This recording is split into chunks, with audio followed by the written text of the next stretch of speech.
लाओत्सेचा ताओबोध. योगदास श्री जयगणेश जोशी यांचे प्रवचन. कडेलोट. लाओत्से सांगतो की भावभावना बेपरवाईने उच्छृंखल करणे हा आवेग आहे. कारण जीवन परमोच्च शिखरावर परिपक्व होते, समृद्ध होते. त्यामुळे तो आवेग ताओच्या विरुद्ध आहे आणि जो ताओच्या विरुद्ध आहे तो ऐन तारुण्यातच करपून जातो. माणसाची महाशोकांतिका आहे. त्याची गाडी सृजनाच्या गोंडस नावाखाली 2 मार्गाने धावत असते. यापैकी कोणताही मार्ग अवलंबला तरी हे दोन्हीही मार्ग ताओ मार्गाच्या विरुद्ध दिशेला घेऊन जाणारे आहेत. त्या धावण्यात तो परमोच्च शिखरावर आरूढ होतो आणि उन्नत होण्याऐवजी त्याचा कडेलोट होतो. 1. कामविकार भावभावना सतत उद्दीपित करत असतात. त्या सतत कामविकार शमवण्यासाठी उद्युक्त करत असतात. आयुष्याची धावाधाव त्यासाठी सुरू असते. असा मनुष्य कामधंदा करतो, पैसे मिळवतो, परंतु तो कामविकाराने पछाडलेला असतो. त्याचे सर्व जीवन रतिसौख्यासाठी वेचले जाते. रतिसौख्याबरोबरच कामनांची दुसरी छटा असते, ती भौतिक वस्तू जगताच्या भोगापवर्गतेची. याचे सारे लक्ष नवनवीन वस्तू जगत मिळवून ते उपभोगणे यात असते. यात अशीही मौज होते की नवनवीन वस्तू मिळवण्यात ते मिळवलेले अनेक वेळेला उपभोगलेच जात नाही, नुसताच संग्रह होत असतो. असा मनुष्य पैसे मिळवून नवीन वस्तू खरेदी करण्याच्या नादात धड जेवत नाही, की धड कपडा लत्ता वापरत नाही, की धड विश्रांती घेत नाही, की धड कुटुंबियांसाठी वेळ देत नाही. आपण वस्तू कशासाठी जमवत आहोत हेच तो विसरून जातो. रतिसौख्य, वस्तू जगताचा संग्रह याचबरोबर माणूस भावनाविवश होतो. तो नको इतका हळवा असतो. चांगले झाले की उचंबळून येणे आणि वाईट झाले की निराश होणे. जरा काही झाले की त्याच्या संवेदना उद्दीपित होतात. त्यापुढे त्याचे मुख्य कर्तव्य कर्म बाजूला राहते. भावनांच्या आहारी जाऊन तो वर्तणूक करतो आणि बरेच वेळेला पस्तावतो. अशा प्रकारे कामना, वासना, भौतिक वस्तू जगताची भोगापवर्गता, हळवेपणा यामुळे माणूस नको इतका अत्यंतिक टोकाला जातो आणि त्या अत्युच्च शिखरी कडेलोट होऊन संचिताच्या ढिगाऱ्यात कोसळतो. जन्म मरणाच्या रहाटगाडग्यात अडकतो. 2. दुसरा मार्ग आहे आध्यात्मिक. यात माणूस भरपूर प्रगती करतो. तो सात्विक गुणांनी युक्त होतो. यात ज्याचे प्रभावी व्यक्तिमत्व असते त्याच्या सभोवती साधक जमतात आणि नित्य नियमित साधना उपासना सुरू होते. आश्रम मठ स्थापन होतो. नैमित्तिक प्रवचने नित्य नियमित सुरू होतात. आध्यात्मिक कार्यक्रम समारंभांचे आयोजन केले जाते. हळूहळू भान सुटते आणि आश्रम मठ भव्य कसा होईल याचे वारे वाहू लागतात.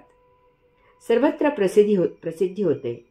आपण साधक आहोत, आध्यात्मिक आहोत, अमुक स्वामींचे मठाचे दीक्षित आहोत याचाच अहंकार निर्माण होतो. त्या अत्युच्च कड्यावरून पतन होते. यास्तव बालकासारखे अश्राप आणि वृद्धासारखे साक्षीत्व असावे. Beyond honour and disgrace. He who knows not speak, he who speaks does not know. Fill up its apertures, close its doors, dull its edges, untie its tangles, soften its lights, submerge its turmoil. This is the mystic unity.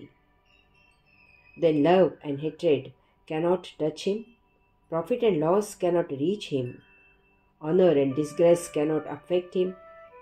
Therefore, he is always the honored one of the world. मानापमानापलीकडे.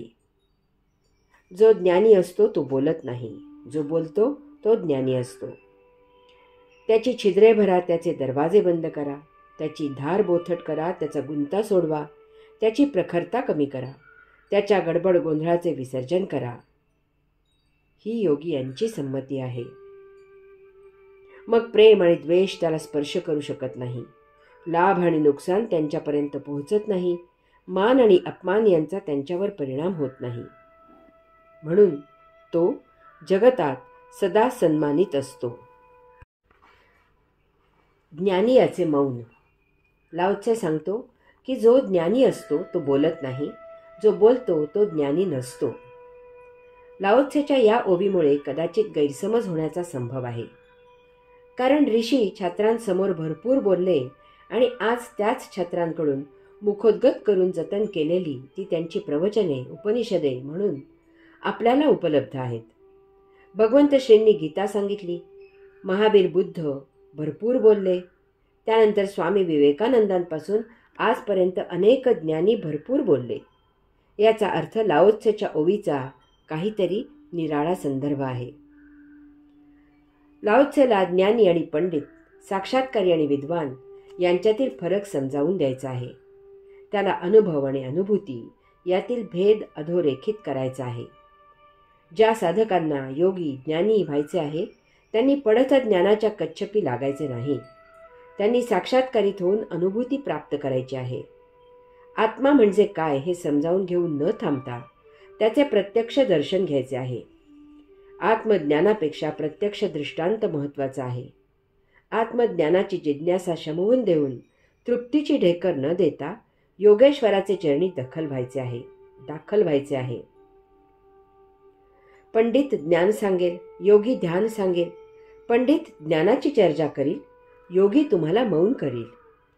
ज्ञानी सभा भरविल, योगी एकांतात पाठवील. पंडिताचा प्रवास बाह्य आहे, परिघापर्यंत आहे. योग्याची यात्रा अंतस आहे, अंतःकरणामधून विश्वाच्या केंद्रापर्यंत आहे. पंडित एकामागून एक नित्यदिनी ज्ञानाची नवनवीन द्वारे उघडून तुम्हाला चकित करील.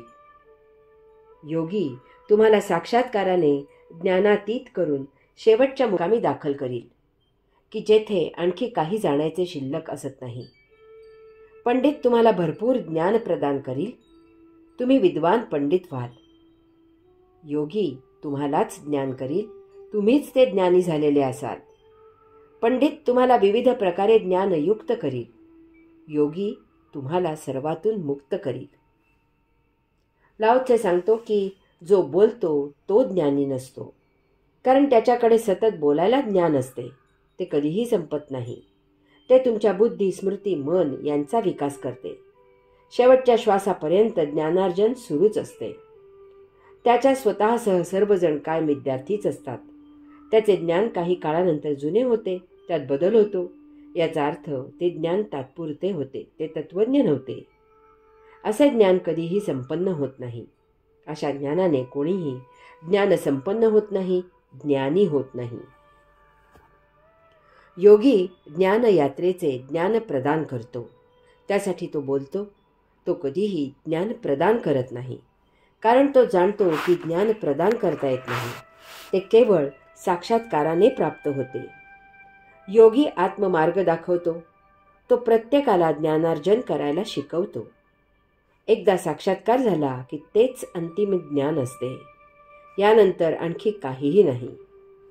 यात्रेकरू ज्ञानी होतो, योगी होतो. हरि ओम.